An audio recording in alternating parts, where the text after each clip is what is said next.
নমস্কাৰ আজি পুনৰ আকৌ এটা ইম্পৰ্টেণ্ট টপিক লৈ আপোনালোকৰ মাজলৈ আহিছোঁ এই টপিকটো হ'ল ডায়েৰিয়া যেটো সাধাৰণতে আমি সঘনাই আমাৰ শিশুসকলৰ মাজত হোৱা দেখা পাওঁ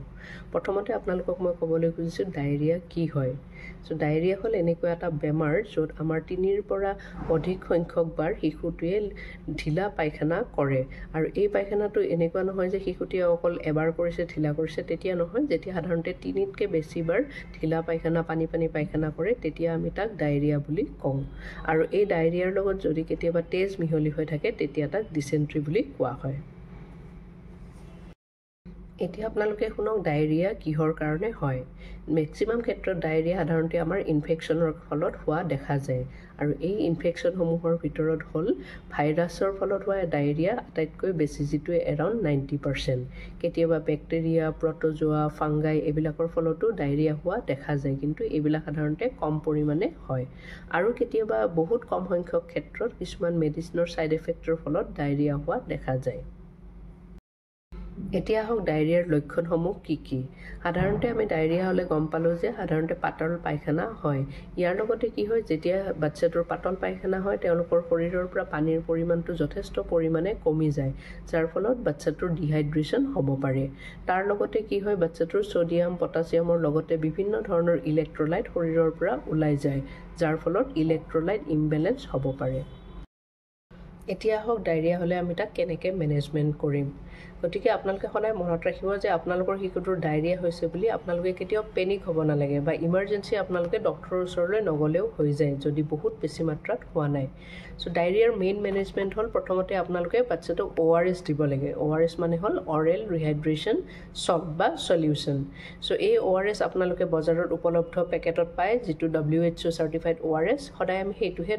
বাচ্চাক খুৱাব লাগে আৰু যদি ORS নাথাকেও তেতিয়াহলে আপোনালোকে ঘৰতে ORS বনাব পাৰে আৰু এই ORS বনোৱা এটা সহজ পদ্ধতি আছে যেটো আপোনালোকক মই শিকাই দিম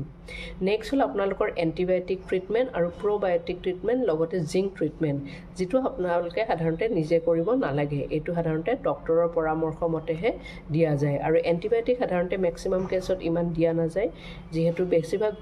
ডায়েৰিয়াৰ কাৰণ ব্যাকটেৰিয়েল নহয় সো সদায় আপোনালোকে ডক্টৰৰ পৰামৰ্শ লৈহে মেডিচিন খুৱাব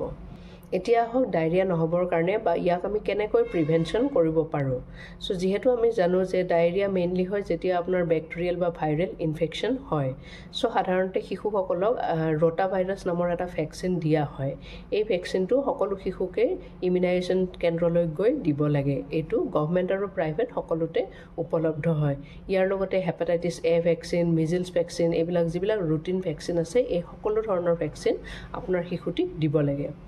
তাৰোপৰি শিশুটো কেনেকুৱা ধৰণৰ খাদ্য খাইছে তাৰ ওপৰত আমি মন দিব লাগে যি খাদ্যই নাখাওক কিয় হেবিলাক যাতে ভালকৈ বনোৱা খাদ্য হয় সাফা ঠাইত বনোৱা খাদ্য হয় তেনেকুৱা খাদ্যহে আমি তেওঁলোকক দিব লাগে তাৰোপৰি কি ধৰণৰ পানী খাইছে হেতু আমি চাব লাগে সদায় ঘৰত আপোনালোকে ফিল্টাৰ পানী দিব বা স্কুলতো যদি পানী খাইছে কেনেকুৱা ধৰণৰ পানী খাইছে হেতুৰ প্ৰতি আপোনালোকে মন কৰিব